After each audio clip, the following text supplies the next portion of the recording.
Indija i naša zemlja imaju pune diplomatske odnose od 1948. godine. Prijateljstvo i saradnja traju više od pola veka. U prvih 5 meseci ove godine vrednost srpskog izvoza bila je oko 3,5, a uvoza oko 60 miliona evra.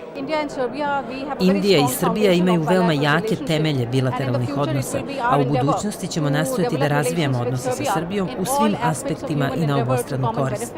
Posebno u sektoru informacione tehnologije, farmaceutskoj industriji, poljoprivredi, nauci i tehnologiji. Nedaleko od Beograda u Inđiji počela je gradnja informatičko-tehnološkog parka. Indijska investiciona grupacija koja je čuvena u svetu gradi park informacione tehnologije u Srbiji. Očekujemo da Inđija postane centar tog sektora u ovom regionu.